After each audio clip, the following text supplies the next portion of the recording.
नमस्कार, स्वदेश एजेंडा देख रहे हैं आप और मैं हूं आपके साथ राखी। बांग्लादेश के आम चुनाव में बांग्लादेश नेशनलिस्ट पार्टी यानी बीएनपी ने ऐतिहासिक और प्रचंड जीत दर्ज की है। 2024 के छात्र आंदोलन और शेख हसीना के सत्ता छोड़ने के बाद हुए इन पहले चुनावों में बीएनपी 2/3 बहुमत के साथ सत्ता में वापसी की। बीएनपी और उसके सहयोगियों ने 300 सदस्यीय संसद की 299 सीटों में से 212 से अधिक सीटें जीती हैं। अकेले बीएनपी ने 200 के आंकड़े को पार किया है। अब लंदन में 17 साल के निर्वासन के बाद लौटे खालिदा जिया के बेटे तारिक रहमान पार्टी के प्रधानमंत्री पद के मुख्य दावेदार हैं। उन्होंने ढाका 17 और बोगरा 6 दोनों सीटों से बड़े अंतर से जीत हासिल की है। वहीं कट्टरपंथी पार्टी जमाते इस्लामी मुख्य विपक्षी दल के रूप में उभरी है, जिसने लगभग 68 से 76 सीटें जीती हैं। बड़ी जीत के बावजूद तारिक रहमान ने समर्थकों से जश्न न मनाने की अपील की है। पार्टी ने अपनी दिवंगत नेता खालिदा जिया के सम्मान में विजय रैलियों को स्थगित कर मस्जिदों में दुआ करने का निर्देश दिया है। चुनावों के साथ हुए जनमत संग्रह में जनता ने जुलाई चार्टर सुधारों को मंजूरी दी है। इसमें प्रधानमंत्री के लिए 2 कार्यकाल की सीमा, द्विसदनीय संसद और महिलाओं के लिए अधिक प्रतिनिधित्व जैसे महत्वपूर्ण बदलाव शामिल हैं। प्रधानमंत्री नरेंद्र मोदी ने तारिक रहमान को जीत की बधाई दी है। बीएनपी ने इस संदेश का स्वागत करते हुए भारत के साथ संबंधों को और मजबूत करने की प्रतिबद्धता जताई है। शेख हसीना की पार्टी अवामी लीग इन चुनावों के मैदान से बाहर थी, लेकिन माना जा रहा है कि अवामी लीग के समर्थकों और अल्पसंख्यक हिंदुओं ने भी जमात जैसी कट्टरपंथी ताकतों को रोकने के लिए बीएनपी को वोट दिया। अब बांग्लादेश में तारिक रहमान की सरकार बनने वाली है। बीएनपी की जीत से बांग्लादेश की जनता ने कट्टरपंथियों पर कड़ा प्रहार किया है और संदेश दिया है कि वो बांग्लादेश में अमन, चैन और एक मजबूत लोकतंत्र चाहती है। बहरहाल अब पड़ोसी देश में जमात की हार है और रहमान की नई सरकार, जिससे आने वाले वक्त में बांग्लादेश का भविष्य तो तय होगा ही, और तय ये भी होगा कि भारत बांग्लादेश के द्विपक्षीय संबंध, साथ ही चीन और पाकिस्तान के साथ संबंधों पर नजर तो रहेगी ही। इसी पर आज हम विस्तार से चर्चा भी करेंगे। उससे पहले देखिए ये रिपोर्ट।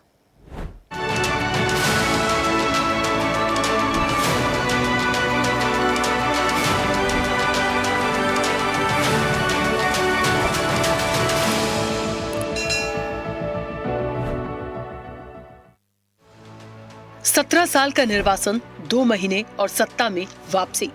तारिक रहमान के नेतृत्व वाली बांग्लादेश नेशनलिस्ट पार्टी यानी बीएनपी ने 299 में से 212 सीटें जीतकर भारी बहुमत हासिल किया है। तारिक रहमान, जो पूर्व प्रधानमंत्री खालिदा जिया के बेटे हैं, वो बांग्लादेश के अगले प्रधानमंत्री बनने जा रहे हैं। 17 वर्ष बाद बांग्लादेश लौटे तारिक रहमान ने 2 महीने से भी कम समय में अपने और बीएनपी के लिए राजनीतिक माहौल को पलट दिया और देश के सबसे महत्वपूर्ण चुनाव में जीत दर्ज कर सत्ता में वापसी की राह बना दी। बांग्लादेश में उथल-पुथल के हालात, जटिल राजनीतिक पृष्ठभूमि के बीच हुए चुनाव में शेख हसीना का तख्ता पलट, कट्टरपंथी जमाते इस्लामी की कट्टरता, टिकट पर भागीदारी और राजनीतिक अस्थिरता जैसी परिस्थितियों का पूरा फायदा तारिक रहमान की पार्टी बीएनपी को मिला। अब तारिक रहमान बांग्लादेश के प्रधानमंत्री बनने के लिए तैयार हैं। बांग्लादेश में हुए इस चुनाव के नतीजे न सिर्फ बांग्लादेश के लिए बल्कि भारत के लिहाज से भी बेहद अहम है। प्रधानमंत्री नरेंद्र मोदी ने तारिक रहमान और उनकी पार्टी को चुनाव में हुई शानदार जीत के लिए बधाई दी। पीएम मोदी ने एक्स पोस्ट में लिखा कि बांग्लादेश के संसदीय चुनावों में बीएनपी को निर्णायक जीत दिलाने पर मैं तारिक रहमान को हार्दिक बधाई देता हूँ। ये जीत बांग्लादेश की जनता के आपके नेतृत्व पर विश्वास को दर्शाती है। भारत लोकतांत्रिक, प्रगतिशील और समावेशी बांग्लादेश के प्रति अपना समर्थन जारी रखेगा। मैं आपके साथ मिलकर हमारे बहुआयामी संबंधों को मजबूत करने और हमारे साझा विकास लक्ष्यों को आगे बढ़ाने के लिए तत्पर हूँ। अब बांग्लादेश में बीएनपी की जीत पर भारत समेत कई देशों के नेताओं ने प्रतिक्रिया दी है और इस बदलाव के बाद भारत बांग्लादेश रिश्तों की दिशा पर भी ध्यान बढ़ा दिया गया है। The BNP, their foreign policy doctrine says that Bangladesh first, neither Delhi nor Pindi. So in that sense, for India, it's a positive development also, I will say. But at the same time, driven by public sentiment, and public sentiment in Bangladesh is unfortunately definitely very anti-India. And to some extent also because of the fact that Sheikh Hasina is being sheltered here. So to my mind, the litmus test of Tariq Rahman's foreign policy regarding India will be to see if and when he raises the issue of extradition of Sheikh Hasina with India. मैं भी बधाई देना चाहूंगी उनको कि देखिए आज देखिए स्टेबल सरकार अगर उनके यहाँ बनी है एंड जो मिस्टर रहमान है, who is the son of I think president and prime minister के बेटे हैं वो, एंड हम आशा करते हैं कि वो एक progressive and democratic inclusive Bangladesh के लिए हम भी सपोर्ट दिस थिंग। और देखिए, हमें भी आशाएं हैं कि अगर उनके एक स्टेबल सरकार है तो शायद हमारे अपने पड़ोसियों से संबंध अच्छे होना ये एक अच्छी बात है। एंड हम रियली वी वांट, जो भी इश्यूज हैं हमारे, जैसे कि आप देखिए माइनॉरिटीज पे जो अत्याचार हो रहा है, जिसका कि हम सभी लोग विरोध करते हैं। हम चाहते भी हैं कि हमारे प्राइम मिनिस्टर जो हैं, उनके जो उच्चायुक्त हैं या जो भी नई सरकार बनी है, उनके साथ मिलकर इसका कोई हल ढूंढे। और मुझे पूरी उम्मीद है मिस्टर रहमान जो है भारत के साथ मिलके एक सहयोग के वातावरण में दोनों मिलके इस क्षेत्र में जो है प्रगति के रास्ते पर बढ़ेंगे और बांग्लादेश के साथ जो हमारी दोस्ती पहले की थी वो दोस्ती बरकरार रहेगी, क्योंकि बांग्लादेश बनने और उसकी आजादी के लिए भारत का सबसे बड़ा सहयोग है। और हमें उम्मीद है कि बांग्लादेश में बहुत जल्दी शांति आएगा, विकास के पथ पर आगे बढ़ेगा और भारत के साथ संबंध सुधार करके अच्छा पड़ोसी के रूप में रहेगा। वहाँ का हिंदुओं को सुरक्षा मिलेगा, यही उम्मीद है। हिंसा तो हुआ है, कम से कम यही अंतिम हिंसा होना चाहिए, आगे जाके कोई हिंसा नहीं होनी चाहिए। बांग्लादेश के साथ हिंदुस्तान की रिश्ता और मजबूत हो और ताकतवर हो, क्योंकि ये पड़ोसी देश है बांग्लादेश, जिनके साथ हमारे सदियां पुरानी, खासकर हमारे तहजीब से लेकर हमारे बोली भाषा सब कुछ मिलता है, जुलता है, और पड़ोसी देश के साथ हमारे संपर्क बेहतर रखना चाहिए। अब बांग्लादेश में बीएनपी की जीत राजनीति और सत्ता के लिहाज से बड़ा टर्निंग पॉइंट माना जा रहा है। बीएनपी नेता तारिक रहमान की जीत के बाद दक्षिण एशिया की कूटनीति पर नई बहस तेज हो गई है। खासतौर पर भारत और चीन दोनों की नजर अब ढाका की अगली राजनीतिक और विदेश नीति पर टिक गई है। बीएनपी की परंपरागत विदेश नीति अवामी लीग की तुलना में अलग रुख रखने वाली मानी जाती रही है। तारिक रहमान की जीत का असली असर भारत और चीन के बीच बांग्लादेश को लेकर चल रही रणनीतिक प्रतिस्पर्धा पर पड़ेगा। बात भारत की करें तो भारत के लिए बांग्लादेश सिर्फ पड़ोसी देश नहीं, बल्कि सीमा सुरक्षा, पूर्वोत्तर भारत की कनेक्टिविटी, अवैध घुसपैठ, आतंकी नेटवर्क पर निगरानी जैसे मुद्दों से सीधे जुड़ा रणनीतिक साझेदार है। और अब तारिक रहमान की जीत के बाद भारत की संभावित नीति ज्यादा सकारात्मक दिखाई दे रही है। भारत के संदर्भ में तारिक रहमान की प्रचंड जीत के मायने। भारत के लिए तारिक रहमान की जीत बांग्लादेश के साथ संबंधों का नया दौर शुरू करेगा। सुरक्षा सहयोग, विदेश नीति और आर्थिक साझेदारी की राह आसान करेगा। बांग्लादेश में हावी होते कट्टरपंथ पर बीएनपी का तौर तरीका उसकी छवि तय करेगा। बीएनपी के सत्ता संभालने के बाद चीन और पाकिस्तान के साथ संबंधों पर नजर रहेगी। शेख हसीना के प्रत्यर्पण और अल्पसंख्यक सुरक्षा जैसी चुनौतियां। बांग्लादेश के आम चुनाव में बांग्लादेश नेशनलिस्ट पार्टी की जीत के बाद देश में अब राजनीतिक घटनाक्रम तेजी से बदलने लगे हैं। मोहम्मद यूनुस के नेतृत्व वाली अंतरिम सरकार ने अवामी लीग पर प्रतिबंध लगाकर चुनाव से बाहर कर दिया था, जिसके बाद चुनाव को शेख हसीना ने गैर कानूनी बताया। लेकिन अब चुनाव नतीजों के बाद शेख हसीना के बेटे सजीव वाजेद ने बांग्लादेश में वापसी की उम्मीद जताई है। तो वहीं मोहम्मद यूनुस की अंतरिम सरकार और हालिया चुनावों के बीच हिंदू अल्पसंख्यकों की सुरक्षा एक गंभीर और विवादास्पद मुद्दा बनी रही। लेकिन अब वहां नई सरकार के नेतृत्व में हिंदू अल्पसंख्यकों की सुरक्षा और इन समुदायों का विश्वास जीतना सबसे बड़ी चुनौती होगी, क्योंकि बीएनपी की ऐतिहासिक जीत में करीब 1 करोड़ हिंदू मतदाताओं की भूमिका को निर्णायक माना जा रहा है। बहरहाल अब बांग्लादेश में सत्ता की बागडोर तारिक रहमान के हाथ में होगी। ऐसे में आने वाले कुछ महीनों में ये साफ होगा कि बांग्लादेश की नई सत्ता क्षेत्रीय संतुलन की धुरी बनेगी या दक्षिण एशिया में भारत चीन मुकाबले का नया मैदान। चैनल हेड आरपी श्रीवास्तव के साथ प्रमोद श्रीवास्तव की रिपोर्ट। 17 साल का निर्वासन,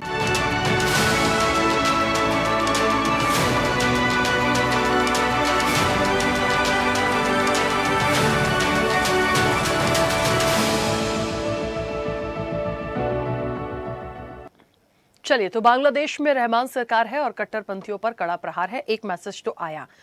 बात इस चीज की है कि सरकार कल से ही लगातार ये चर्चाओं में था बांग्लादेश का चुनाव। भारत के परिप्रेक्ष्य में इसे समझने की जरूरत है और 2-3 ऐसे महत्वपूर्ण मुद्दे हैं जिसको लेकर भारत को सोचना भी होगा और हम सबको भी सोचना होगा कि आने वाले समय में क्या। आज हम इसी पर चर्चा को आगे बढ़ाएंगे। सबसे पहले आपका परिचय करा दे। तमाम मेहमान हमारे साथ जुड़े हैं। भारतीय जनता पार्टी का पक्ष रखेंगे अब से कुछ देर में नवीन मिश्रा, स्वागत है उनका, अभी हमारे साथ कनेक्ट नहीं है। कांग्रेस का पक्ष रखेंगे मृणाल नामे। मृणाल जी, आपका भी बहुत स्वागत है। टीएमसी का पक्ष रखेंगे। अब से कुछ देर में जुड़ेंगे मोहम्मद एहतिशामुल हक, उनका भी स्वागत है। रक्षा विशेषज्ञ हैं मेजर मोहम्मद अली शाह। मोहम्मद अली शाह जी, आपका भी बहुत स्वागत है। विदेश मामलों के जानकार हैं अनुपम तिवारी। अनुपम जी, आपका भी बहुत स्वागत है। और वरिष्ठ पत्रकार हैं जकिया खान। जकिया जी, आपका भी बहुत स्वागत है। मैं चर्चा की शुरुआत सबसे पहले अनुपम जी आपसे करूंगी। मेरी आवाज पहुंच रही है? हाँ राखी, मैं आपको अच्छी तरह सुन पा रहा हूँ। अनुपम जी, बड़ा महत्वपूर्ण सिर्फ बांग्लादेश के लिए ये चुनाव नहीं था, ये भारत के लिए भी बहुत महत्वपूर्ण था। और सबकी नजरें कल से ही थी कि आखिर सरकार किसकी बनेगी। और कल से ये भी चर्चाओं में था कि भारत के लिए जो भी आता है सत्ता में, वो कितना नफा नुकसान देगा। यहाँ 2-3 बातें बड़ी महत्वपूर्ण है। व्यापार तो सेकेंडरी हुआ, पहले हमें ये देखना पड़ेगा कि बांग्लादेश के साथ पिछले कुछ समय से शेख हसीना के जब उनका सरकार गई और तमाम चीजें हुई, उसके बाद से कितना ज्यादा अल्पसंख्यकों पर अत्याचार, बहुत पहले से ये चीजें चली आ रही थी। उसके बाद जो एक विरोध झेलना पड़ा, उसके बाद धीरे धीरे करके चीजें ऐसी हो गई कि ऐसा लग रहा था कि खटास सी महसूस होने लगी भारत बांग्लादेश के संबंधों में। तो ये जो सरकार आई है, मुझे लगता है मूल प्रश्न ये है कि क्या तारिक रहमान शेख हसीना की तरह उन संबंधों को पैरेलल लेकर चल पाएंगे या फिर कुछ बदलाव करेंगे? क्योंकि बांग्लादेश फर्स्ट की बात वो कर रहे हैं, सबके लिए उनका नेशन फर्स्ट होता है, होना चाहिए, लेकिन ये बड़ा महत्वपूर्ण है क्योंकि जब तक शेख हसीना के साथ थे तब तक चीजें बहुत अलग थीं। और यहां पर अब सवाल उठ रहे हैं कि उनके साथ कैसा रहेगा, भारत को लेकर हम कैसे सोचें? देखिए राखी जी, बहुत अच्छा सवाल है आपका। और उपमहाद्वीप के लिए, भारतीय उपमहाद्वीप के लिए बांग्लादेश में सत्ता परिवर्तन न सिर्फ भारत के लिए बल्कि तमाम जो इस इलाके के देश हैं, चाहे पाकिस्तान हो, श्रीलंका हो, चाइना हो, इन सब के लिए भी बहुत इंपॉर्टेंट बन जाता है। अब अगर हम भारत के परिप्रेक्ष्य में देखें तो ये निश्चित तौर पर बीएनपी के साथ भारत की पुरानी सरकारों के बहुत अच्छे संबंध नहीं रहे हैं। हमने हमेशा से शेख हसीना को अपने लिए ज्यादा फेवरेबल माना था। जब तक वो सत्ता में थी, भारत के तमाम हित वहां पर सुरक्षित थे। बांग्लादेश नेशनलिस्ट पार्टी की जो पुरानी सरकार थी, उसमें भी हमने देखा था कि वो हमसे ज्यादा चीन के नजदीक थे। और उनके जो एक स्वाभाविक रूप से वो भारत का थोड़ा सा इनको भारत विरोध उनकी तमाम पॉलिसीज में दिखता था। वही चीज यहाँ पर आ सकती है, लेकिन अब चूंकि समय बदल गया है, अब बांग्लादेश को भी ये समझ में आ गया है कि पिछले 1 साल के अंदर उनके यहाँ जो भी घटनाएं हुई हैं, उससे बांग्लादेश की छवि खराब से खराबतर होती गई है।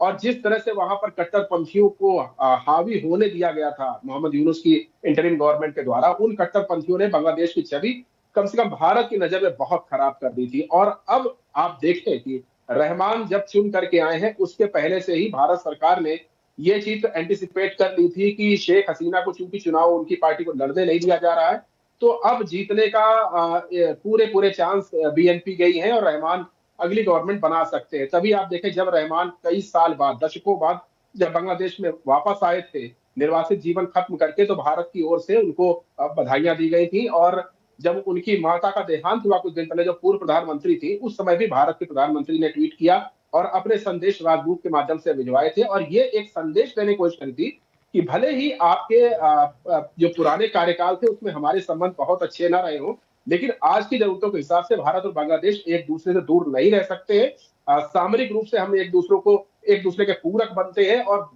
यही चीज आप इकोनॉमिक फोरम्स में भी देख सकती है कि भारत और बांग्लादेश का जो एक संबंध है, वो इस तरह का है कि एक दूसरे के बिना हमारा काम नहीं चल सकता है। भारत का तो चल सकता है, बड़ा देश है, लेकिन बांग्लादेश के लिए भारत बहुत जरूरी हो जाता है। तो अब भविष्य में ये जो मैंने जो एग्जाम्पल दिए कि भारत की तरफ से कदम उठाए गए, बीएनपी की तरफ दोस्ती का हाथ बढ़ाया गया है, तो उसके अब आउटकम दिखने भी लगे हैं। तभी आप देखेंगे रहमान की जब जीत होती है, तो रहमान की तरफ से उनके कम से कम खास जो लोग हैं, उनकी तरफ से एक भी भारत विरोधी बयान नहीं दिया जाता है। हालांकि हम सबको ये पता है कि वो भारत से ज्यादा चीन की तरफ टिल्टेड रहे हैं और आगे भी रहेंगे, लेकिन फिर भी भारत के खिलाफ कोई गलत बयान न देना, कट्टरपंथी बातें न करना और भारत के बधाई संदेश को स्वागत का कदम मानना, ये एक आशा की किरण जगाता है। और विदेश नीति की जब हम बात करते हैं, तो ये सब जो छोटे छोटे जो सिंबल्स होते हैं, इनके बड़े मायने होते हैं।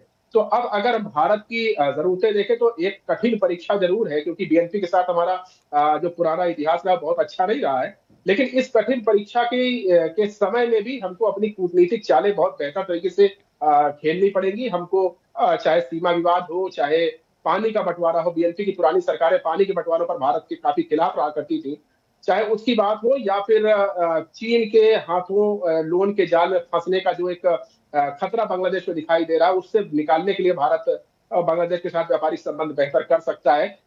जो अभी कुछ दिनों पहले एक ये भी सूचना आई थी कि भारत बांग्लादेश के जो कपड़ा व्यापार है उसके ऊपर रोक लगा रहा है कि अब हम उनसे कपड़े नहीं आयात करेंगे।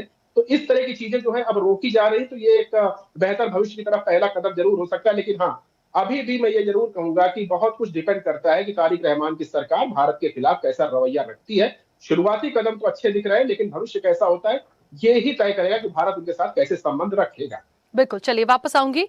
मोहम्मद अली शाह जी, मुझे सुन पा रहे हैं? जी हाँ राखी जी, आप सुन पा। हाँ, क्योंकि आप रक्षा विशेषज्ञ हैं और दूसरा एक जो बड़ा पहलू है वो यही आता है। देखिए, चीन पाकिस्तान का कनेक्शन कैसा होगा, बांग्लादेश का झुकाव क्योंकि रहा, क्या आगे भी हो सकता है, ये बहुत महत्वपूर्ण है। हम जाएंगे, लेकिन इससे भी महत्वपूर्ण है आंतरिक सुरक्षा।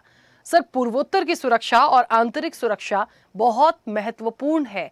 इसको कैसे बैलेंस किया जाएगा, क्या ये होगा या नहीं होगा, ये एक बहुत बड़ा फैक्टर है। तो राष्ट्रीय सुरक्षा की बात करें हम, जहां तक सिक्योरिटी पॉइंट ऑफ व्यू से यदि हम इन सारी चीजों को देखें और रहमान सरकार को देखें और आने वाले चीजों में हम सुरक्षा की दृष्टि से समझें, तो क्या मानते हैं?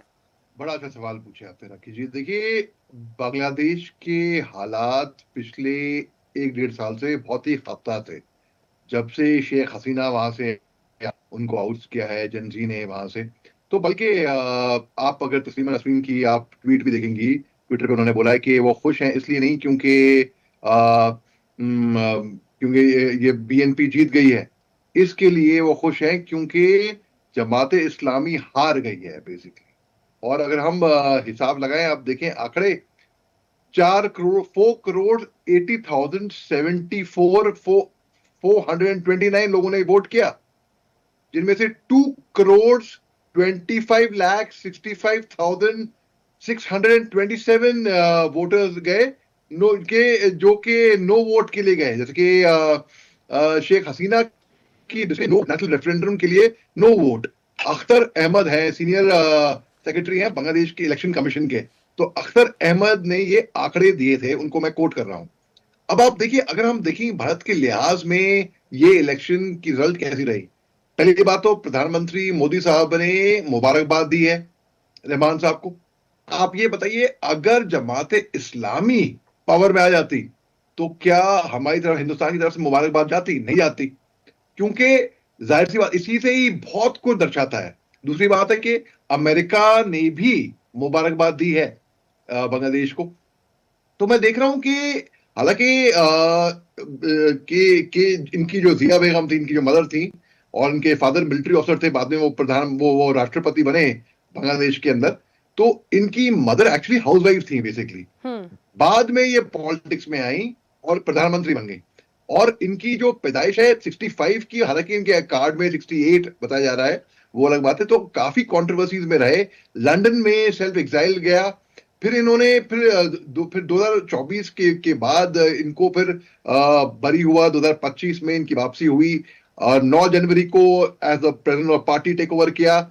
इनकी मदर का इंतकाल हो गया था बस इलेक्शन से कुछ टाइम पहले, इलेक्शन से कुछ टाइम पहले। तो इन्होंने बोला कि अब वोट नहीं, हम जश्न नहीं मनाएंगे, बल्कि अभी जिम्मेदारी का टाइम है, हमारा काम बोलेगा। तो इसमें और सेक्युलर बात की है कि सारी पार्टी सेक्युलर होगी। तो बीएनपी अब मेरे ख्याल से, जहां तक मैं अनुमान लगा रहा हूं, वो बीएनपी नहीं है जो पहले हुआ करती थी। इनके ऊपर इल्जाम भी लगाए थे कि भाई 2004 में ग्रेनेड ब्लास्ट हुआ था, इनके ऊपर मनी लॉन्ड्रिंग का भी केस था, करप्शन के चार्जेस थे इनके ऊपर। जो पूर्व प्रधानमंत्री थी उनके ऊपर भी, शेख हसीना, इनके ऊपर उनको असैसिनेट करने के चार्जेस थे इनके ऊपर, अटेम्प्ट किया था। तो ये चले गए थे पॉलिटिकल, इनकी पार्टी ने बोला कि नहीं पॉलिटिकल एजेंडा था, तो ये भी लौट कर आए, तो ये जीत गए, लैंडस्लाइड विक्ट्री हुई। तो इनके यहां से पार्टी से भी बयान आया है कि इट वाज एक्सपेक्टेड। और मैं यहां देख रहा हूं कि अब बांग्लादेश, मैं मानता हूं पूरी तरह निर्भर नहीं है हिंदुस्तान पे, लेकिन काफी हद तक निर्भर भी है। और अगर वो जमाते इस्लामी से दोस्ती करते तो नुकसान बांग्लादेश का ही होता। मैं ये कह के समाप्त करूं राखी जी, देखिए मैं अब मिलिट्री तौर पे एग्जांपल देता हूं मैं आपको कि बांग्लादेश के पास 2 पनडुब्बियां हैं सबमरीन। चीन के प्रभाव में आकर ये 8 पनडुब्बी की बात कर रहे थे, 8 सबमरीन्स। और बांग्लादेश की जो नेवी है वो ब्राउन वाटर नेवी है, हिंदुस्तान की नेवी है ऑलमोस्ट वो ब्लू वाटर नेवी है। अब ब्राउन वाटर और ब्लू वाटर का फर्क क्या है? नाम ही दर्शाता है। नाम में ये है कि ब्राउन वाटर यानी कि muddy water, dirty water, close to your shores, और ब्लू वाटर यानी कि समुद्र दूर, जैसे कि आईएनएस तबर है हमारी। आईएनएस तबर गई थी मिस्र, जो दूर, जो अपने शोर के बियॉन्ड जाती है। तो बांग्लादेश के पास ब्राउन वाटर नेवी है, और बांग्लादेश हालांकि ओवर एम्बिशियस हो रहा था कि हम अपनी पाँव वहां तक फैलाओ जहां तक चादर हो, लेकिन जिस तरीके से माइनॉरिटीज के खिलाफ, मेरे हिंदू भाई बहनों के खिलाफ वहां पर तासुब हो रहा था, जो हिंसा हो रही थी, इसको मैं कतई मंजूर नहीं करूंगा। अनएक्सेप्टेबल है ये।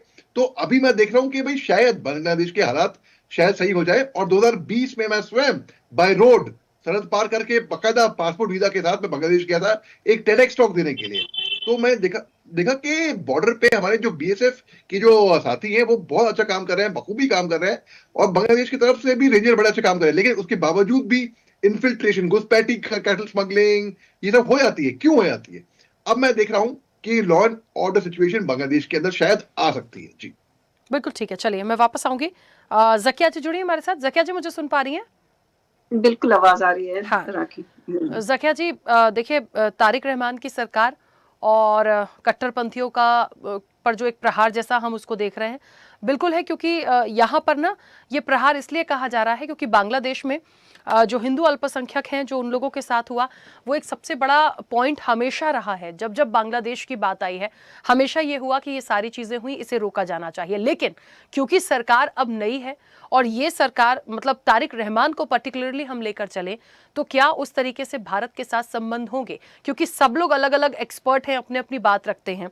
एक वरिष्ठ पत्रकार होने के नाते आप भारत के संबंध यहाँ कैसे देखती हैं? क्योंकि 2, 3, 4 मुद्दे तो बहुत महत्वपूर्ण है मैम। देखिए, व्यापार तो होगा ही, पड़ोसी मुल्क है तो व्यापार भी हमें देखना है, हमें अपनी सुरक्षा भी देखनी है, सिक्योरिटी भी नहीं छोड़ सकते हैं हम।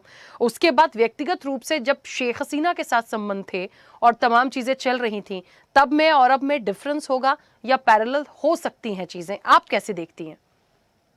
देखो राखी, जब हम लोग लास्ट टाइम बात कर रहे थे तो मुझे अच्छी तरह याद है कि उसी टाइम हम लोग ने बहुत अच्छी कंक्लूजन निकाली थी कि तारिक रहमान वापस आ रहे हैं। And to be very honest, वही चीज हुआ। और इसकी न सिर्फ हिंदुस्तानियों को बल्कि वहां के अवामी मुल्क में जितने लोग रहते हैं बांग्लादेश में, वो सारे लोग कहीं ना कहीं इस चीज के लिए पोजेस्ड हैं कि ये होने वाला है और यही होगा, क्योंकि उनकी खुद की कंट्री की जो हालात हो चुकी है ना, उस चीज को कंट्रोल करने के लिए इससे ज्यादा अच्छा विकल्प जो कि हर तरफ से मान्यता पा सकता हो नहीं मिलता। अब रही बात, एक चीज को याद रखना चाहिए कि जो कंट्रोवर्सी की बात अभी हम लोग कर रहे हैं, चाहे वो जमात से रिलेटेड बात हो या कुछ हो, हमें ये नहीं भूलना चाहिए कि वो भी कहीं ना कहीं तारिक रहमान को इन्फ्लुएंस्ड कर रहे थे। So we can not just denial कि ये वो बिल्कुल उनके अपोज में कोई खड़ा हो गया है और हमें बिल्कुल ऐसा बंदा मिल गया है कि जो बिल्कुल न्यूट्रलाइज है और हमारे तय जाएगा। ये हमारा सोचना, मुझे लगता है कि हमारे लिए गलत होगा। हमें ये सोच के चलना चाहिए कि वो अगर जीत हासिल किए हैं तो कहीं ना कहीं सारे लोग मिलके उन्हें जिताने में, क्योंकि उनकी बहुत बड़ी यहाँ पे जीत के लिए भूमिका नहीं थी। टू बी वेरी ऑनेस्ट, आप खुद सोचो, जिन्हें ऑलरेडी बाइकआउट किया हुआ है वो अचानक से आए and then he fought, and just after कि शेख हसीना जी यहाँ आ गई और वो वहां फॉट किए and he won, and he won with very great success. तो ये खुद में दर्शाता है कि जब तक वो किसी की इन्फ्लुएंस और सबकी सहमति ना हो, दिस इज समथिंग इम्पॉसिबल चीज की। इनकी पार्टी ऐसी बहुत ज्यादा वर्क हॉलिक नहीं थी कि अभी इनकी पार्टी बहुत ज्यादा वर्किंग कर रही थी कि इन्होंने बहुत अपना ग्राउंड बनाया हुआ था या समथिंग लाइक दैट। तो ये चीज हमें ध्यान में रखना चाहिए, पहला चीज। दूसरा चीज रहा कि कोई भी चीज जैसे भी हो, कोई भी कंट्री का जो नुमाइंदा है, अगर वो किसी भी तरह से किसी भी चीजों को सेकुलरिज्म से हटके करता है, चाहे फॉर एग्जांपल आप नेपाल ले सकते हो, पहले वो हिंदू कंट्री था, फिर उन्होंने डेमोक्रेटिक में और सेकुलरिज्म में अपने आप को आगे बढ़ाया। तो हर कोई इस चीज को दिमाग में रखता है कि आप एक लिमिट तक तो कुछ कर सकते हो, बट इन टोटल अगर आपको स्पीड रिकवरी चाहिए, अच्छा प्रोग्रेसिव जीडीपी चाहिए, तो आपको सबको लेके चलना है, माइनॉरिटीज को तो सबसे ज्यादा आगे आपको लेके चलना है, चाहे ये कोई भी कंट्री हो, कहीं पे भी हो, चाहे वो सऊदी हो, चाहे सऊदी मतलब आप नेपाल ले लो या बांग्लादेश ले लो, व्हाटसोएवर, हर कंट्री को। क्योंकि माइनॉरिटीज क्या होती है, एक आपका अपोज करने का सबसे पहला रीजन बनती है।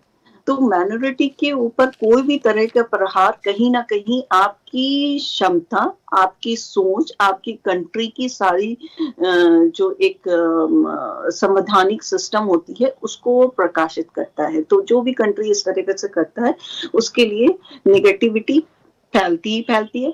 अब सिंपल सा बात है, कोई भी अगर हम लोग बिजनेस करना चाहते हैं, फॉर एग्जांपल हम बिजनेस में आगे बढ़ रहे हैं, वहां के से हमें बहुत ही सस्ते में वर्कर्स मिलते हैं। डेफिनेटली अगर मैं ही कोई बहुत अच्छा बिजनेस करती हूँ तो मैं ज्यादातर कोशिश करूंगी कि कोई भी वर्क जो हो वहां हम दें, ताकि वो वहां के अवाम वर्क करके उस चीज को हमें जल्द से जल्द दे सके। तो डेफिनेट सा बात है, हम वैसी जगह तो नहीं करेंगे जो मारकाट और जो किसी भी तरह की गलतियों में इन्वॉल्व हो।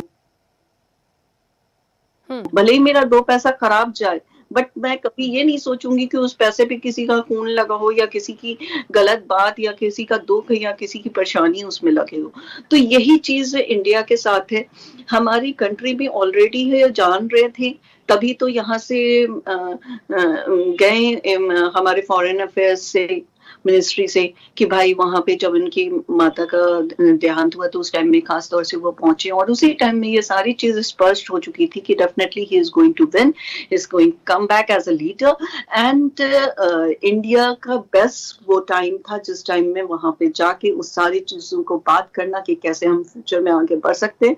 दूसरा कंट्री जो अनुमान लगाए, इंडिया को जो करना था वो ऑलरेडी हम लोगों ने वहां उस टाइम में, क्योंकि बोलते हैं ना कि आप सुख में साथ हो चाहे नहीं हो, दुख में साथ होना बहुत ज्यादा एक इम्पैक्टफुल होता है। तो हम दुख में वहां पे उनके साथ शामिल थे, और एक जो हमें मेजर इम्पैक्ट डालना था कि भाई हमें हम तुम्हारे साथी भी हैं, प्लस तुम्हें हमारी जरूरत भी है। ये दोनों ही चीज का हमने कहीं ना कहीं, आई मीन टू से फॉर एनी आर्मी अफेयर्स, एक जो दिखाना चाहिए कि हम तुम्हारी जमीन पे कैसे we are already there everywhere.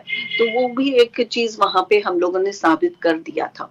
तो ये चीज मेरे ख्याल से वो कुछ, क्योंकि देखो क्या होता है, नेबरिंग कंट्रीज में बहुत सारी बेनिफिट्स भी है और बहुत सारी निगेटिव भी है। अब नेबरिंग कंट्री कभी भी इस तरह का डिसीजन नहीं ले सकती कि वो सात नेबरिंग कंट्री में एक अकेले नेबर एकदम उठ के चला जाए और दूसरी कंट्रीज को बिल्कुल इग्नोर करके अपने को एम्पावर सोचे।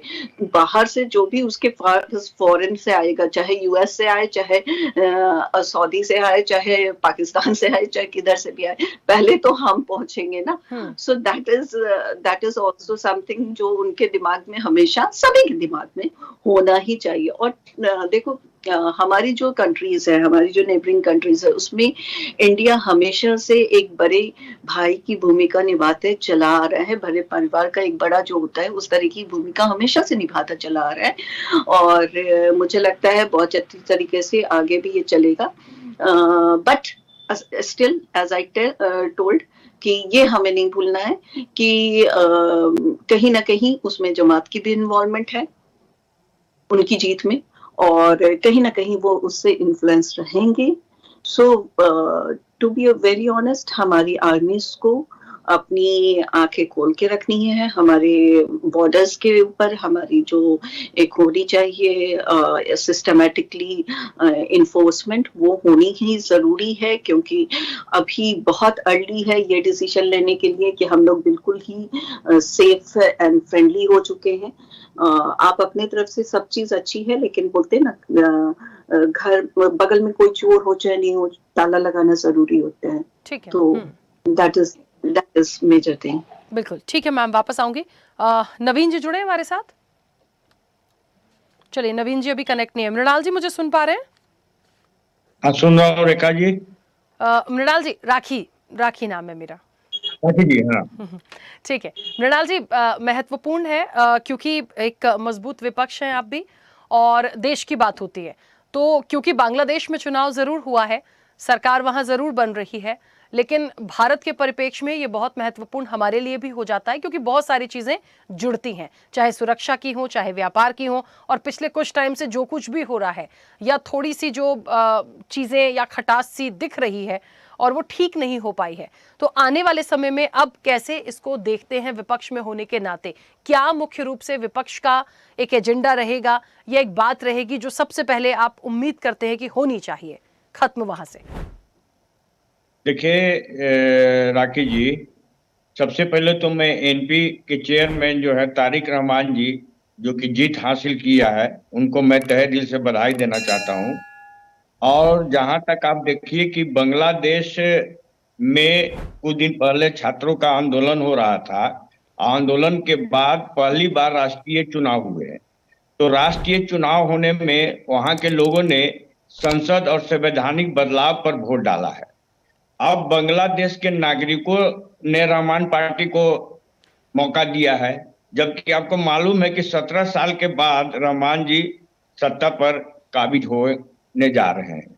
अब जहां तक बेसिकली भारत और बांग्लादेश के संबंध के बारे में है, तो दोनों का संबंध एक दूसरे के पड़ोसी देश हैं और अच्छे संबंध से ही बेसिकली एक दूसरे को आगे बढ़ सकते हैं और बढ़ाया जा सकता है।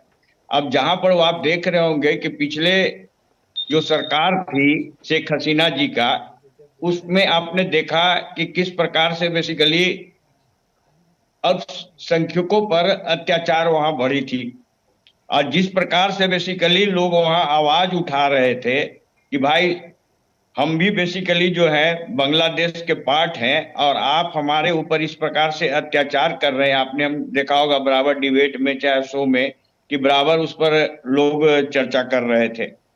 और आंदोलन का जब रूप लिया और आंदोलन रूप लेने के बाद वहां की जनता ने जो डिसाइड किया है कि हम बीएनपी पार्टी को हम सपोर्ट करके उसे सत्ता में लाएंगे, तो हमें तो पूर्ण विश्वास है कि इसके बाद भारत और बांग्लादेश में और जितने भी पड़ोसी देश हैं उनके साथ उनका संबंध काफी अच्छा होगा और विकास के लिए भी अच्छा होगा। ठीक है मृणाल जी, कितना एक चीज बोलना चाहेंगे कि हाँ, जिस प्रकार से शेख हसीना जी ने उंगली उठाया है कि यह चुनाव जो है केवल दिखावा है, हमें ये समझ में नहीं आता कि इस प्रकार की भाषा को क्यों यूज कर रही है और कि क्यों प्रयोग कर रही है।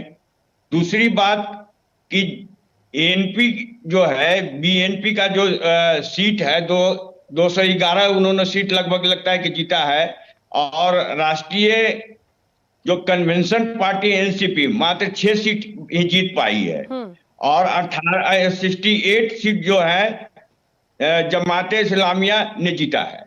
तो अब इससे स्पष्ट हो रहा है कि वहां के लोग बदलाव चाहते हैं और अपने देश को आगे की ओर लेके जाना चाहते हैं। और हम लोग जितने भी बेसिकली आपने देखा होगा कि श्रीमती इंदिरा गांधी जी ने जब पाकिस्तान से बांग्लादेश को अलग किया था, तो उसके पीछे कारण था कि किस प्रकार से बेसिकली पश्चिमी भाग जो है पूर्वी भाग पर अत्याचार कर रही थी।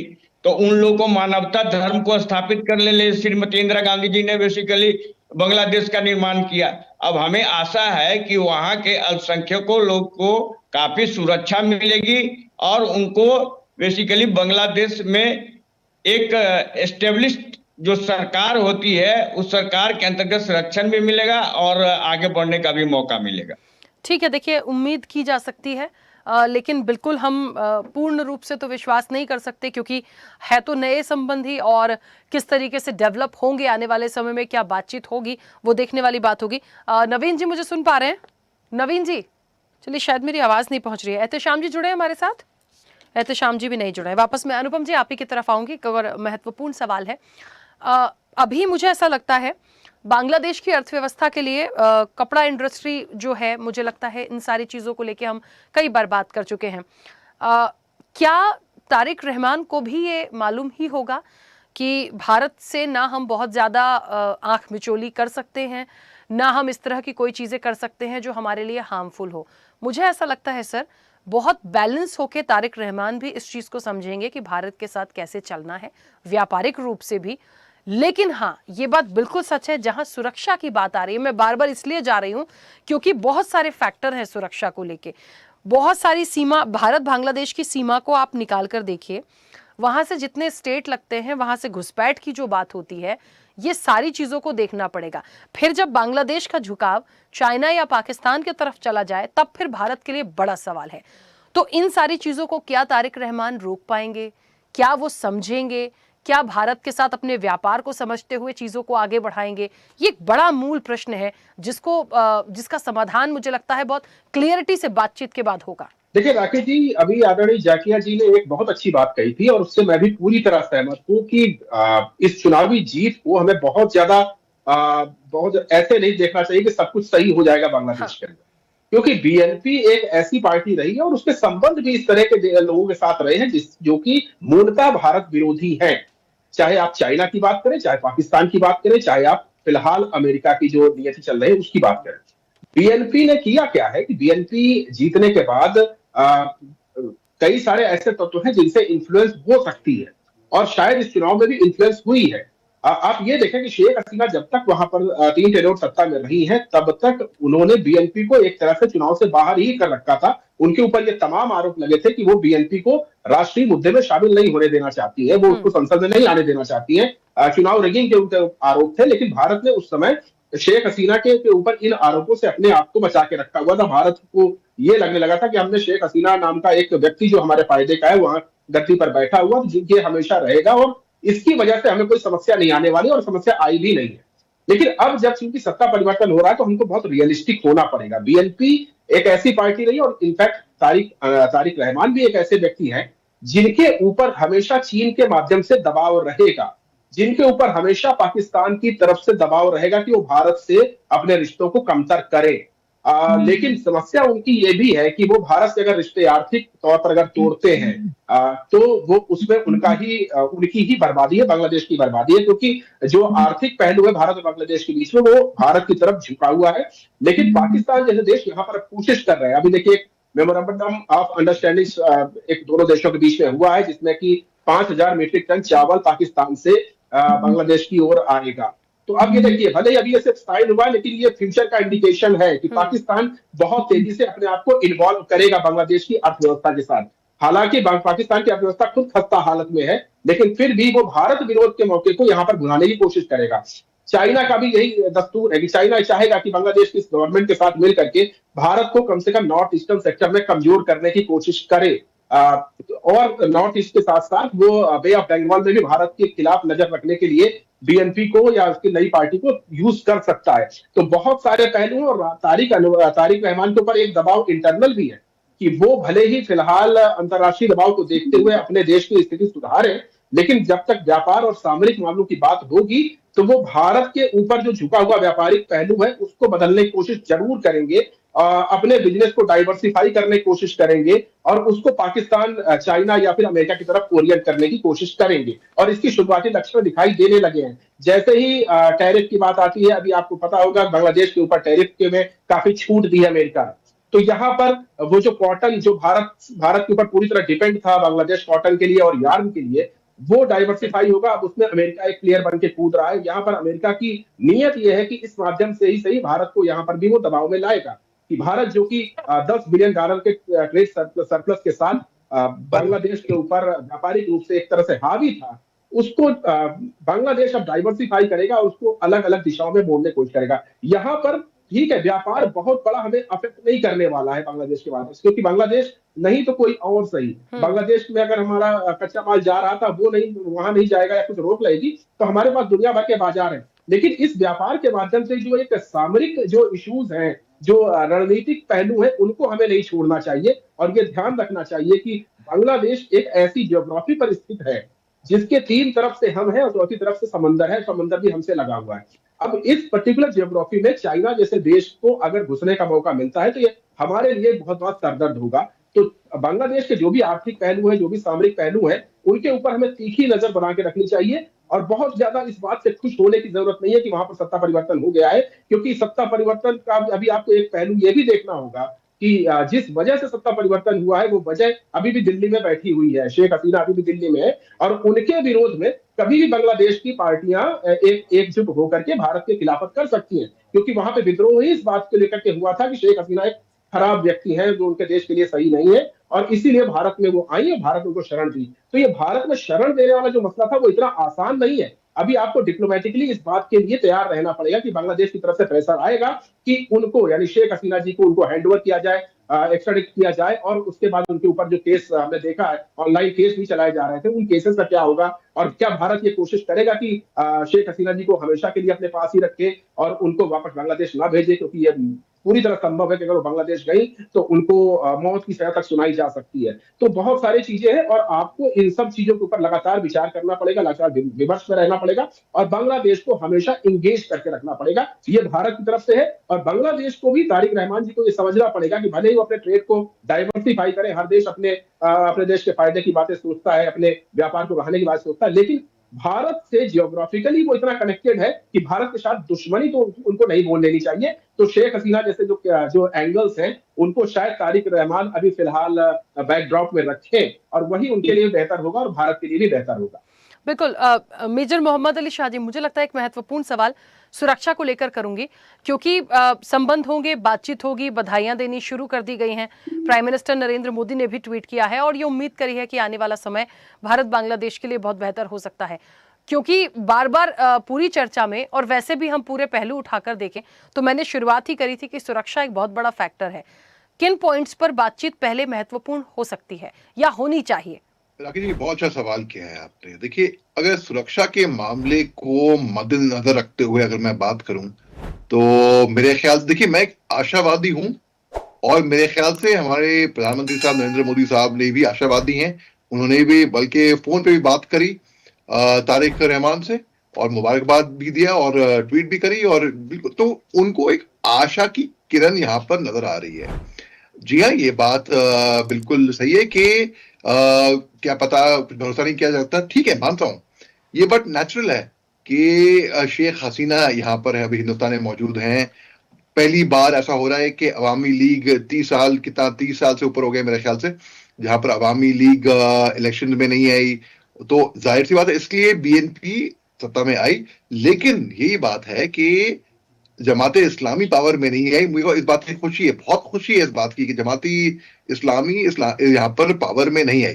अब आप देखिए, जैसे आपने नरेंद्र मोदी साहब की बात करी कि उन्होंने मुबारकबाद दी, तो एट द सेम टाइम जितने भी और भी मुल्क हैं, जैसे कि पाकिस्तान ने भी बधाई दी, जैसे कि आसिफ अली जरदारी ने भी बधाई दी, जो कि राष्ट्रपति हैं पाकिस्तान के। श्रीलंका के अनुराग कुमारा डिसाइन के ने भी बधाई दी, नेपाल की सुशीला कार्की ने भी बधाई दी, मालदीव्स के डॉक्टर मोहम्मद मुजू ने भी बधाई दी। तो अमेरिका की तरफ से बधाई तो आई, लेकिन एट द सेम टाइम अगर रक्षा की बात करें तो देखिए, बांग्लादेश के अंदर इंटरनल प्रॉब्लम जो है, बांग्लादेश के अंदर सुरक्षा नहीं हो पा रही थी ठीक से, उनके माइनॉरिटी से सुरक्षित नहीं थे।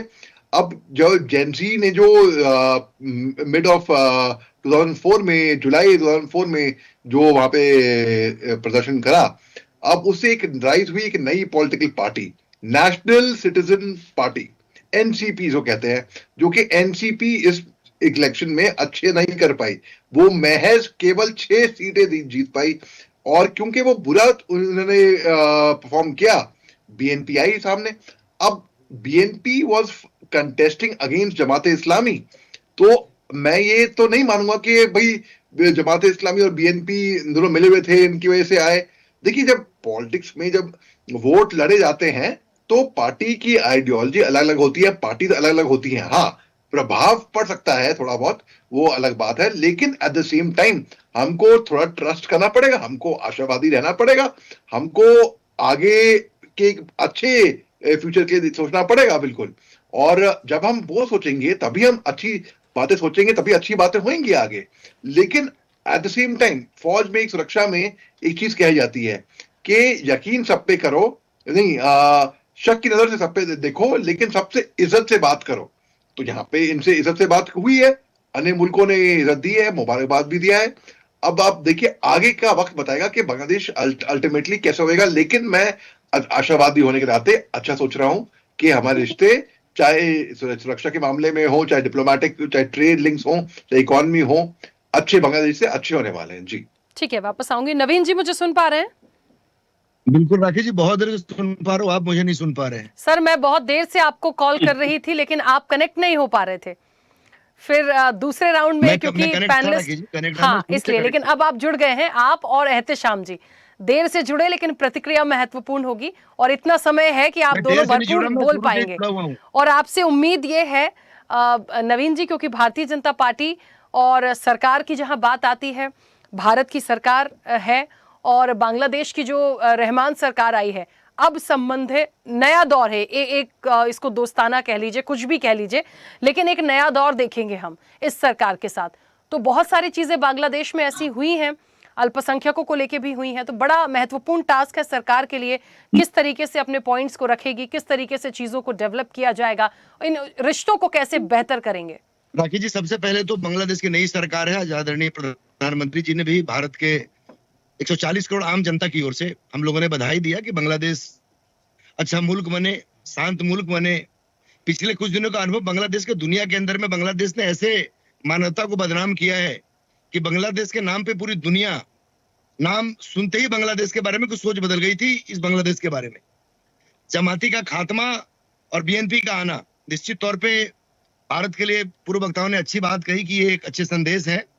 हम ये चाहते हैं कि भाई जो बिगड़ता हुआ आतंकवादी चेहरा, मानवता का दुश्मन और इस्लाम को बदनाम करने वाली जो सरकार थी, उस सरकार के एक अंत हुआ, ये बहुत बड़ी बात है। और बांग्लादेश को हिंदुस्तान के अल्पसंख्यक समुदाय को बहुसंख्यक समुदाय द्वारा रखने की जो प्रक्रिया है, या भारत में किसी भी सरकार रही हो, जवाहरलाल नेहरू हो, इंदिरा गांधी जी हो, मोरारजी भाई देसाई हो, अटल बिहारी वाजपेयी हो, पीवी नरसिम्हा राव हो, राजीव गांधी हो, अटल बिहारी वाजपेयी हो, बीपी सिंह जी हो, देवगौड़ा गुजराल जी हो, चंद्रशेखर जी हो, या आज मनमोहन सिंह जी के बाद में नरेंद्र मोदी जी हो, भारत के सरकार से पड़ोसी मुल्क को सीख लेनी चाहिए कि बहुसंख्यक समाज और भारत की सरकार और अपने अल्पसंख्यक समुदाय के परिवार के किस ढंग से अपने देश के अंदर में समानता के अधिकार से और संवैधानिक अधिकार किस ढंग से अपने देश में अपने साथ रखा हुआ है। ये उस चीजों से बहुत दूर हो गए हैं। और जिस ढंग से पिछले विगत 4-5 महीनों में एक आतंकवादी सरकार, मानवता का दुश्मन और अल्पसंख्यक विरोधी और खासकर सनातन विरोधी, हिंदू विरोधी सरकार ने जिस ढंग से वहां बलात्कार का खेल खेला है, जिस ढंग से वहां पेट्रोल छिड़क करके ओपन नंगा करके जलाया गया है, निश्चित तौर पे भारतीय और दुनिया के जो रहने वाले हिंदू हैं या जो हिंदुस्तान में रहने वाले सनातनी हैं, वो इतना आसानी से इस घाव को नहीं भर पाएंगे और इतना जल्दी नहीं भूल पाएंगे। फिर भी क्योंकि बांग्लादेश एक पड़ोसी मुल्क है और भारत की इंदिरा गांधी जी के नेतृत्व में हमने उनको जन्म दिया है, अब तो ये स्थिति हो गई कि दुनिया में रहने वाले जो सनातनी हो, हिंदुस्तान में रहने वाले जो हमारे इस्लाम को मानने वाले मुसलमान भाई हैं, इन सब भी अब इस कदर ये सोचने लगे थे कि हम भारत से, एक सरकार से एक बहुत बड़ी भूल हुई थी कि पूर्वी पाकिस्तान को बांग्लादेश के रूप में हमने जन्म दिया है। जिस ढंग का माहौल वहां एक आतंकवादी सरकार के प्रधानमंत्री और वहां की सरकार ने जिस ढंग से किया था, फिर भी भारत की 140 करोड़ जनता आशावान है कि बांग्लादेश की नई सरकार तारिक रहमान जी के नेतृत्व में मजबूत सरकार बनेगी, भारत का पूर्ण रूप से समर्थन होगा और निश्चित तौर पर हम चाहेंगे अपनी सामरिक व्यवस्था के लिए कि वो राष्ट्र बांग्लादेश उन्नत बने, सही पद्धति पे चले, लोकतंत्र की वहां अगर है तो रक्षा हो और अपने संवैधानिक अधिकार के साथ अपनी जनता को लेकर के आगे बढ़े। पिछले दिनों का माहौल या पिछले दिनों के जो सिस्टम रहे हैं, चाहे वहां की डिफेंस की सिस्टम हो, चाहे वहां की सरकार की सिस्टम हो, ये दुनिया, हिंदुस्तान तो छोड़ दीजिए, दुनिया के जो बड़े बड़े राष्ट्र जो दुनिया पर नजर रखते हैं, एशिया महाद्वीप के सारे देश, इसका जो अनुभव है वो बहुत ही खराब है राखी जी। और हम आशा करेंगे कि तारिक रहमान जी के नेतृत्व में एक लोकतांत्रिक व्यवस्था में मजबूत सरकार बांग्लादेश की बनेगी, विकास को मुख्य धारा से जोड़ेगा, शिक्षा के क्षेत्र में, समाजवाद को मजबूत करने में और अपने संविधान को मजबूत करके जो इस्लामिक पद्धति को दुनिया में बदनाम करने का काम किया है इस बांग्लादेश की अंतरिम सरकार ने, जमाती इस्लामिक नेतृत्व में सरकार थी, वो सरकार स्टूडेंट के नाम पे जिस तरह से कत्लेआम किए गए हैं, जिस तरह से हिंदुओं की हत्या की गई है, हिंदू बहनों का बलात्कार किया गया है, हमारे बेटियों को घर से उठा करके बलात्कार करके मार दिया गया है, ये अनुभव हर भारतीय के लिए बहुत जख्म भरा है और ये इतना आसान नहीं है भर पाना। मैं देश के प्रधानमंत्री जी को, देश के विदेश मंत्री जी को, देश के गृह मंत्री जी को और भारत के राष्ट्रपति जी को धन्यवाद दूंगा कि आज उन्होंने आते ही, जैसे ही उनकी रिजल्ट आना शुरू हुए, भारत सरकार ने बहुत पॉजिटिव ढंग से चाहे फोन के माध्यम से हो या ट्वीट के माध्यम से, उन्होंने मनोबल बढ़ाने का काम किया है कि भारत आपका पड़ोसी मुल्क है। और इस बात के जितने भी हमारे पैनल पे बैठे पैनलिस्ट से निश्चित है कि भारत से बढ़िया मुल्क और भारत से बढ़िया पड़ोसी दुनिया में कहीं भी नहीं मिल सकता है बांग्लादेश के लिए, क्योंकि हमारी भाषा बहुत मिलती जुलती है, हमारा बेटी रोटी का संबंध है, हमारी खान पान एक है, हमारी सोच एक है और हमारे मानचित्र से ही निकला हुआ एक देश है। तो निश्चित तौर पे उस देश की हम भलाई चाहेंगे, हम बड़े भाई की भूमिका में रहेंगे। इतना अत्याचार, इतना बलात्कार, हत्या के बाद, इतना अपमानित होने के बाद भी हम इस बात पे निश्चित तौर पे जोर देंगे कि पुराने घावों को भूल के नए ढंग से तारिक रहमान जी अच्छी गवर्नमेंट बनाए। निश्चित तौर पे उनके ऊपर दबाव होगा, चाहे वो चाइना का हो या अमेरिका का हो। ठीक है लेकिन अब नवीन ये जी, तय करना भारत तो घाव, वहाँ की सरकार को ये तय नवीन जी, करना है कि भारत से भारत कैसे तो रिश्ते जख्म और रखने हैं। घाव भूलने की कोशिश करेगा, लेकिन बांग्लादेश वो जख्म न लगाए फिर से या वो घाव ना दे, ये उसको भी तो राखी जी, कोशिश करनी होगी। राखी जी, भारत सरकार पूर्ण रूप से तैयार है कि अगले सरकार की क्या भूमिका होगी। अब अगले सरकार की भूमिका पॉजिटिव होगी तो भारत सरकार पॉजिटिव चलेगी, और नेगेटिव अगर चलेगी तो दुनिया के मानचित्र में बांग्लादेश बहुत समय तक नहीं देखा जाएगा। भारत सरकार पूरी तैयारी में है, बीएसएफ के जवान हो या उधर के उनके वहां के बीएमपी के हैं। हम लोग ये चाहते हैं कि शांतिपूर्ण ढंग से दुनिया के मानचित्र में अच्छे इस्लामिक राष्ट्र के रूप में और सेकुलर देश के रूप में बांग्लादेश काम करे। लेकिन बांग्लादेश ने जिस ढंग से मानवता को अपमान किया है, भारत सरकार बहुत फूक फूक के कदम डाल रही है। हम अगर बधाई हमने दिया है तो हमने एक अच्छा समाजवाद बनाने के लिए दिया है, लेकिन जब ऐसी नौबत आएगी तारिक रहमान जी के नेतृत्व में अमेरिका या चाइना का, तो भारत सरकार इस बार पूर्ण रूप से जवाब देने को तैयार है। ठीक है नवीन जी, सारी हमारी तैयारी हो चुकी है। ठीक है एहतेशाम जी, बहुत महत्वपूर्ण प्रतिक्रिया आपकी भी होगी पूरे विषय पर। भारत के संबंधों के परिप्रेक्ष्य में हम बात कर रहे हैं, क्योंकि पश्चिम बंगाल, असम एक फैक्टर है, लगी हुई सीमाएं हैं, हमें इस चीज को समझना पड़ेगा। घुसपैठ अपने आप में बड़ा एक मुद्दा है और हमेशा रहा है, तो कैसे इन चीजों को रोका जाएगा या इस पर बातचीत हो सकती है या इस पर कोई पॉजिटिव रिजल्ट हम देखेंगे?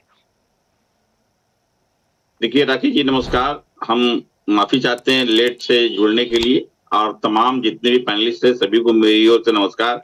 आज जो हम लोग जिस संदर्भ में कर रहे हैं, हमारे पड़ोसी मुल्क बांग्लादेश में नई सरकार, तो मैं भी अपनी ओर से बधाई देता हूँ। देखे हैं कि पूरे देश विदेश से उनको बधाई मिल रही थी बांग्लादेश को। हमारी ओर से भी आपके चैनल के माध्यम से मैं आपके शो पे, खासकर जिस टाइम 8 बजे का शो है, आपके चैनल के से मैं बांग्लादेश सरकार, बांग्लादेश को नई सरकार को बधाई देता हूं और आशा व्यक्त करता हूं एक अच्छे उम्मीद से कि आने वाले जो सरकार जो वहां शपथ लेंगे 2-1 दिन के अंदर में, तो हम समझते हैं कि हमारा पड़ोसी जो बांग्लादेश है, हमारे अच्छे संबंध होंगे, हमारे अच्छे रिलेशन, चाहे वो हर तरीके से हो। इसलिए कि खासकर पश्चिम बंगाल हमारे कोलकाता समझ लिए सटा हुआ है बांग्लादेश से, तो हम लोगों के जो आंतरिक संबंध जो गड़बड़ हो गए थे, हमारे माइनॉरिटी भाइयों के साथ में जो हमारे मिश्रा जी जो उबाल हो रहे हैं, बिल्कुल सही है, जो वहां अत्याचार अल्पसंख्यक के ऊपर हुआ है, मैं आपके चैनल के माध्यम से कई बार निंदा किया हूं और मैं फिर कहता हूं कि ये सरकार जो बनेगी 2 दिन के बाद में शपथ लेंगी, ये जो समझ लिए बन गई है, तो ये जिम्मेदारी है कि हमारे मुल्क में, हमारे देश में जो माइनॉरिटी है, जो अल्पसंख्यक है, सके उसकी पूरी जिम्मेदारी सरकार को बनती है। इसलिए कि एक अच्छे संबंध होने से हमारा पड़ोसी मुल्क जिस हिसाब से बांग्लादेश से हमारे रिलेशन अच्छे रहेंगे और बांग्लादेश को भी भारत से अच्छा संबंध रखने होंगे, तो उससे क्या दोनों देश के लोगों को, दोनों देश के लोगों को फायदा होगा। तो ये अच्छा मैसेज है और आप चैनल के माध्यम से कहेंगे कि हमारे तारिक रहमान को बहुत बहुत मुबारकबाद हो, जिन्होंने बहुत दिनों के बाद में ये अचीव किए हैं। आज समझ लिए वो काफी दिनों तक वो बांग्लादेश से बाहर रहे, काफी जद्दोजहद करने के बाद में उनको वहां के जनता ने जनादेश दिया है, तो ये अच्छा संकेत है। हम उम्मीद करते हैं कि भारत से संबंध अच्छे होंगे। हमारे आदरणीय प्रधानमंत्री नरेंद्र मोदी जी भी ने उनको दी, तमाम देश विदेशों से आज बधाई ही समझ लिए चल रही है। तो हम अपनी ओर से एक अच्छा उम्मीद करते हैं कि आने वाला दिनों में एक अच्छा रिलेशन हमारे देश से कायम होगा और जो हमारे बीच में छिटपुट जो घटना जो हुई थी उस पर नई सरकार रोशनी डालेगी, ताकि हमारा चारा बना रहे राखी जी, यही मैं आपके चैनल के माध्यम से कहना चाहता हूँ। ठीक है, देखिए सभी लोग ये उम्मीद कर रहे हैं कि सब कुछ बहुत अच्छा होगा, लेकिन बातचीत कैसी होगी, अभी शुरुआत में सब कुछ अच्छा है, लेकिन धीरे धीरे चीजें कैसी आएंगी, तब मुझे लगता है बहुत महत्वपूर्ण होगा कि बांग्लादेश किस रास्ते जा रहा है और भारत से उसे कैसे लेकर चलना है। क्योंकि समय की सीमा है, मृणाल जी बहुत जल्दी से अपनी बात रखिएगा। देखिए राकेश जी, नवीन मिश्रा जी बड़ी नैतिकता की बात कर रहे थे, लंबी लंबी भाषण दे रहे थे। इनसे पूछिए कि भारत में अल्पसंख्यकों की क्या स्थिति है। ये तो वहां बोल रहे हैं कि बांग्लादेश से बेसिकली जो है सभी को समान अधिकार और समान ये मिलना चाहिए, लेकिन यहाँ पर भी इनके सरकार किस प्रकार से कार्य कर रही है आपको दिख रहा ही होगा। किस प्रकार से ये बेसिकली करते हैं कि बढ़ते हैं कि नारा लगा रहे हैं। सुन लीजिए, पाकिस्तान की भाषा भारत की सरकार है, आपने किया जाएगा। हुआ है विरोधी गतिविधि करेंगे, अल्पसंख्यक होगी तो बर्दाश्त नहीं करेगा भारत। अब वो भारत नहीं है, अब वो भारत नहीं है। अरे आप बोलने दीजिए, हिंदुस्तान का गाएंगे, पाकिस्तान का ये बर्दाश्त अब नहीं होगा। आप ये काम करते हैं, आप ये काम हिंदुस्तान का और गाएंगे, चाइना का ये बर्दाश्त नहीं है। अब पता गया पूरा हिंदुस्तान का बाजा बजाएंगे, पाकिस्तान का ये बर्दाश्त नहीं है। अब आप समुदाय दुनिया में बदनाम मत करिए भारत को। आप अपने स्वार्थ के लिए जनता के बीच में बैठ के बदनाम मृणाल जी बांग्लादेश में अल्पसंख्यकों की चिंता सबने यहाँ पे अल्पसंख्यकों की चिंता कर रहे हैं कि सर बांग्लादेश जैसा कोई नहीं करता उनके साथ यहाँ। दलाली मत करिए, हमें इस चीज को समझना पड़ेगा। राह चलते किसी को नहीं मारते भारत में, धर्म देख के मार देंगे। समझिए इस चीज को। मुझे नहीं पता ये आपने क्यों आपके जहन में आया। सम्मान से रहिए, ये देश अल्पसंख्यक बहुसंख्यक सबका है। हिंदुस्तान में रह के अमेरिका की दलाली करेंगे, बर्दाश्त नहीं होगा। हिंदुस्तान में रह के पाकिस्तान का गाना गाएंगे, बर्दाश्त नहीं होगा। ठीक है नवीन जी रुकिए, मेरा महत्वपूर्ण बात उनसे पूछने दीजिए, मैं समझना चाह रही हूँ ऐसा बोला क्यों उन्होंने। मृणाल जी प्लीज, सर मुझे क्लोज करना पड़ेगा प्लीज, वैसे समय हो गया है, सुन लीजिए। समुदाय को गुमराह करके गाली दीजिएगा, देश नहीं करेगा। सरकार बांग्लादेश में बनी है, भारत के संबंध है, ये अपने वोट बैंक को लेकर लड़ने लगे यहीं पर। अब यही बोलना पड़ेगा। रुकिए ना, मैं क्या पूछ रही हूँ सुनिए तो सर। मृणाल जी मैं ये कह रही हूँ बांग्लादेश में अल्पसंख्यकों के लिए यहाँ जितने लोग बैठे सबने चिंता जाहिर की, ठीक है। यहाँ भारत में आपने अल्पसंख्यकों को लेकर यदि चिंता जाहिर की है, ठीक है, अच्छी बात है, लेकिन सर ऐसा कौन सा बड़ा अत्याचार हो गया, मतलब बांग्लादेश जैसा तो नहीं किया कम से कम भारत में किसी ने, इस तरीके से तो नहीं किया कि हर दूसरे तीसरे चौथे दिन हो जाए। समझ में आएगा, इनके घर में जब होगा बहू बेटियों के साथ इनको समझ में आएगा, अभी इनको नहीं समझ में आ रहा है। ठीक है नवीन जी, इनकी आदत यही है। नवीन जी रुकिए ना, उनको आंसर तो करने दीजिए क्यों बोला। मृणाल नाम है, एक मिनट रुकिए, आंसर करने दीजिए उनको। हाँ मृणाल जी जल्दी से। देखिए जिस प्रकार की ये राजनीति करते हैं भारत में, और किस प्रकार से राजनीति करने के बाद आप देखे हुए किस प्रकार से तुष्टीकरण करते हैं, गाय और किस प्रकार राजनीति करते हैं, और जिस प्रकार से ये फैलाते हैं बेसिकली समाज में द्वेष का, वो आपने देखा नहीं है क्या कि एक दिन बांग्लादेश घूम के तो आइए, पाकिस्तान घूम के आइए, समझ में आ जाएगा। क्या आप बोलते हैं, बीच में कुछ समझ में नहीं आता, बीच में टोक देते हैं ये। वो कह रहे हैं एक दिन बांग्लादेश और पाकिस्तान घूम के आइए आप। अरे भाई हमने पाकिस्तान से बांग्लादेश को अलग किया था, कारण था उसके पीछे की बेसिकली किस प्रकार से जो है पश्चिमी भाग जो है पूर्वी पर अत्याचार कर रहा था और मानवता वहां शर्मसार हो रही थी, जिसके कारण से भारत को स्टेप लेना पड़ा और बांग्लादेश को अलग करके एक देश बनाना पड़ा, हमारे पाकिस्तान को अलग करके एक देश बनाना पड़ा। और आप लोग जो है जिस प्रकार से तुष्टीकरण की राजनीति करके उसका परिणाम पिछले 1 साल से देखने को मिला है, केवल उभारने में लगे हुए हैं, वो बहुत ही सरल। उसका परिणाम 1 साल में हमने देख लिया है। पूर्वी पाकिस्तान को बांग्लादेश बनाना 93,000 नवीन जी मृणाल जी प्लीज 1 सेकंड रुकिए, चलिए क्योंकि समय बहुत हो गया है, फिलहाल इस चर्चा को रोकना पड़ेगा। महत्वपूर्ण ये है यहाँ पर कि जो सरकार है वो कितना काम कर पाएगी, भारत के साथ संबंध कैसे होंगे, थोड़े दिनों में चीजें अपने आप स्पष्ट होंगी, वहां पे सारी चीजें हो जाने दीजिए, उसके बाद हम चर्चा में बैठेंगे। आप सभी का बहुत शुक्रिया इस चर्चा में जुड़ने के लिए। तो देखिए एक बात तो है, बांग्लादेश में रहमान सरकार है और कट्टरपंथियों पर कड़ा प्रहार है, वो इसलिए है क्योंकि जमात इस्लामी बिल्कुल बाहर हुई है, लेकिन एक विपक्ष के रूप में भूमिका निभाएगी। भारत के साथ इस संबंधों को देखना होगा कि आने वाले समय में चाहे व्यापार की दृष्टि से हो, चाहे सुरक्षा की दृष्टि से हो, कैसे ये चीजें बहुत अच्छे संबंधों को लेकर चलेंगी। चर्चा चर्चा में इतना ही। बने रहिए स्वदेश न्यूज के साथ, सबसे पहले देश। ऐसे ही वीडियोस के लिए लाइक करें, शेयर करें, फॉलो करें, YouTube पर जाकर सब्सक्राइब कर बेल आइकन दबाना ना भूलें और ताजा अपडेट्स के लिए swedeshlive.com पर जरूर जाएं।